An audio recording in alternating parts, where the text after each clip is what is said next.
Welcome to channel. இன்றைக்கி வீடியோவில் தீஞ்சு போன சாதத்தில் வேஸ்ட் பண்ணாமல் அதை மொறுமொறுன்னு வத்தலை எப்படி பண்ணது பார்க்கலாம். நம்ம சில சமயம் சாதம் வடிக்கும்போது கவனிக்காமல் விட்டுட்டோம்னா அடி பிடிச்சிக்கும். அதை சாப்பிடும்போது அது ஸ்மெல்லு வரும். அதனால் சில பேர் வேஸ்ட் பண்ணிவிடுவாங்க. அந்த மாதிரி வேஸ்ட் பண்ண வேண்டாம். இதை தண்ணி ஊற்றி ஒரு தடவை 2 தடவைக்கு நல்லா அலசி எடுத்துக்கோங்க. எடுத்துகிட்டு நல்லா பிழிஞ்சு எடுத்துகிட்டு மிக்ஸி ஜாரில் சேர்த்துக்கோங்க. இதுக்கு தேவையான அளவு உப்பு, காரத்துக்கு மிளகாத்தூள், கொஞ்சம் சீரகம் போட்டுக்கோங்க. போட்டுட்டு மிளகு கூட நீங்கள் சேர்த்துக்கலாம்.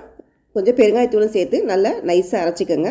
அரைச்சிட்டு முறுக்கு பிடி குழாயில் இதை சேர்த்துக்கலாம். கூட நீங்கள் இது வெங்காயம் வேணுனாலும் போட்டு சும்மா கிள்ளி கூட வைக்கலாம். இல்லைனா இந்த மாதிரி முறுக்கு பிடி குழாயில் போட்டு நீங்கள் இந்த அச்சு மாதிரி எந்த அச்சுனாலும் போட்டுக்கோங்க. போட்டுட்டு நல்லா பிழிஞ்சு விட்டுட்டு வெயிலில் ஒரு நாள் காய வச்சு எடுத்துட்டிங்கன்னா சூப்பரான வத்தல் கிடச்சிரும். இது நீங்கள் சூப்பராக சாதத்துக்கு எல்லா சாதத்துக்கும் சைட் டிஷ்ஷாக யூஸ் பண்ணிக்கலாம். கண்டிப்பாக ட்ரை பண்ணி பாருங்கள். இந்த வீடியோ யூஸ்ஃபுல்லாக இருந்தால் லைக் பண்ணுங்கள், ஷேர் பண்ணுங்கள், மறக்காமல் சப்ஸ்கிரைப் பண்ணுங்கள். தேங்க்யூ ஃபார் வாட்சிங்.